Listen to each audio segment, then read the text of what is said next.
But these same congressmen are complaining about Alligator Alcatraz. You didn't see them complaining about, under the Biden administration, people being held in a Border Patrol parking lot surrounded by a fence in the sweltering heat.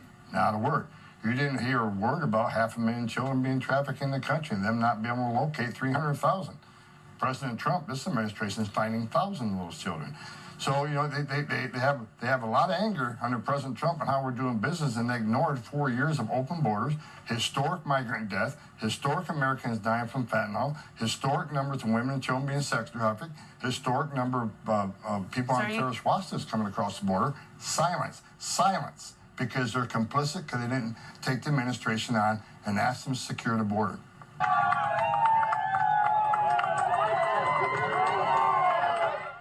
This here is new video from Carpinteria, where another federal law enforcement operation was taking place at a glass house farm location. Congressman Salud Carbajal was denied entry when he tried to get past federal agents into the farm.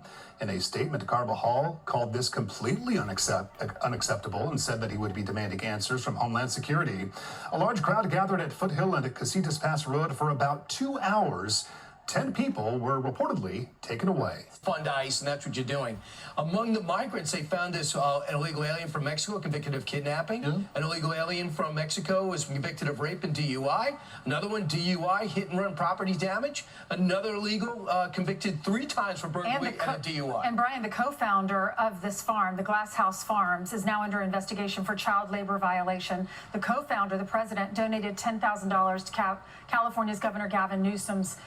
They cannot use excessive force, and they should not act like vigilante folks wearing masks. 2018 campaign, Kristi Noem said 14 children were rescued from forced labor, exploitation, and trafficking. So Democrats don't... Let's look at the video footage. What you see here, the dot is where the alleged individual was firing at federal agents with a pistol. This is what the Democrats represent. This is what the Democrats are fighting for.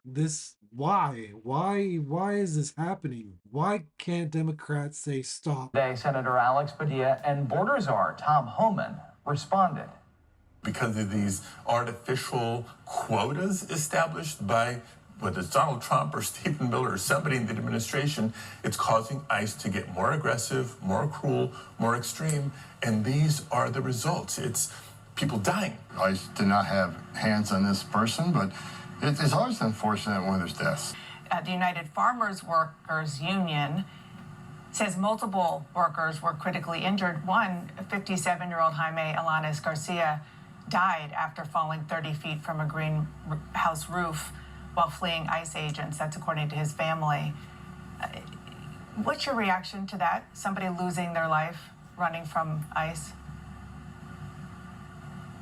It's sad. It's unfortunate. He was in ICE custody, and you know, ICE did not have hands on this person, but it's always unfortunate when there's deaths. I mean, no one wants to see people die, and you know, they were doing the job. They were serving criminal arrest warrants. I mean, the criminal search warrants. And I see the media saying, well, it was an ICE raid. No, they were serving criminal search warrants as part of a criminal investigation involved with child trafficking, child labor. I think it was total 11 children that were found on that farm. And now they're being interviewed, forensics interviews, find out, you know, are they victims of trafficking? If so, who is the subject of that trafficking? And let's hold some people accountable. So it's unfortunate when anybody dies. I do want to turn to what is going on in Florida, and that is what the administration, what you call Alligator Alcatraz, was visited by Democratic members of Congress yesterday. They were given limited access, and this, of course, is a new detention facility set up by Florida Governor Ron DeSantis. What these Congress people described was sweltering heat, bug infestations, meager meals. They say they heard detainees crying out for help. The wife of one man detained there said he's not been given access to a lawyer. He's been in detention for about 2 weeks. Florida lawmakers visited the migrant detention center in Florida, which your administration has dubbed Alligator Alcatraz. Congresswoman Debbie Wasserman Schultz said that the conditions there are inhumane, more than 30 people stuffed into a jail cell. She said they get their drinking water and they brush their teeth from the same place where they go to the bathroom, Madam Secretary.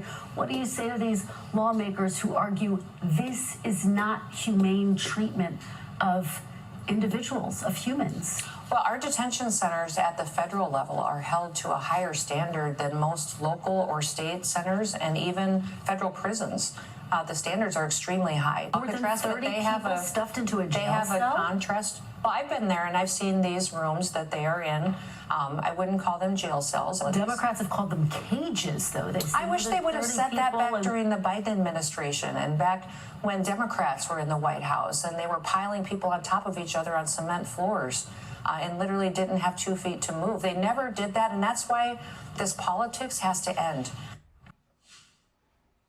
President Trump touring Alligator Alcatraz Tuesday, a new migrant detention center near the Florida Everglades. We're surrounded by miles of treacherous swampland, and the only way out is really deportation. The 3,000-bed state facility will be the largest in the country, right next to an airstrip, with Florida National Guard members deputized as immigration judges. They come here, say they already are been ordered to be deported. You drive them 2,000 feet to the runway, and then they're gone. It's a one-stop shop. Clashes between federal officials and protesters. They did get violent at times.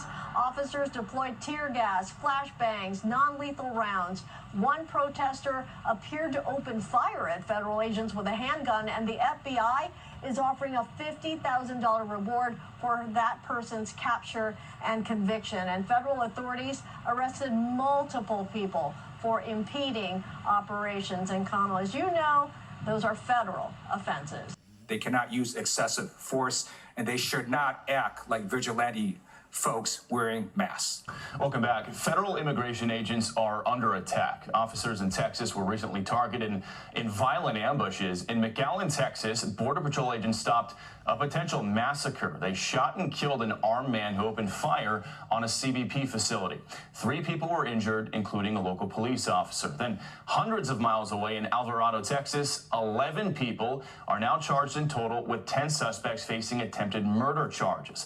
They are suspected of firing dozens of rounds at agents responding to cars being vandalized at an ICE center. A city police officer was shot in the case as well. Now, that ambush appeared to be sophisticated and very well funded. The suspects were wearing black military-style clothing. They had 12 sets of body armor, 14 guns, fireworks, spray paint, and 2-way radios. They carried leftist, anti-government propaganda and scrawled similar graffiti in the area. They cannot use excessive force, and they should not act like vigilante folks wearing masks. I want to move over to immigration with you because the Department of Homeland Security announcing at least 361 illegal aliens were arrested during raids at 2 marijuana grow operations out in California. This raid now the largest of President Trump's second term so far. 14 children rescued in this operation. Yeah. DHS says that they were facing potential forced labor, exploitation, and trafficking. And among those arrested, by the way, one convicted of kidnapping, attempted rape, attempted child molestation. Another had rape and DUI convictions. Another one, burglary, hit-and-run charges, Congressman. Your reaction, because this entire story has really become a pivot point for the Democrats. Yeah, look, during the Biden administration, they were allowing unaccompanied children into the country to the point that they lost track of them. They lost track of hundreds of thousands of children. And we kept saying, hey, what's going on with these children? We're afraid that they're being exported for sex, child labor, etc. And here is a case in point. Here they were, at least 10 of them were in this field working illegally. You know, so I applaud the ICE and Tom Homan for his efforts. Look, we need to find those hundreds of thousands of children that were missing during the Biden administration and get them from whatever situation that they're in. Hopefully, most of them are not in a bad situation, but my feelings are a lot of them are being exploited. And you know, and again, applauding Tom Homan and his efforts to find them and save them from what's happening to them. And these children that were discovered in California, from Mexico, from Ecuador, and I want you. They cannot use excessive force, and they should not act like vigilante folks wearing masks. To listen to this. Let's turn to the raids this week on 2 cannabis farms in California. ICE says more than 200 undocumented immigrants were detained. All right, here we go. The White House legal battles continue as the Trump administration is now appealing a California judge ruling against ICE immigration tactics used during raids. It comes as we're learning more about the hundreds of illegals that were arrested during a... They cannot use excessive force, and they should not act like vigilante folks wearing masks. marijuana farm raid in the state last week. So much of this story, 2/3 of the media isn't interested in. We're interested in the whole thing. Doug Luzader is live in Washington with the details. Doug.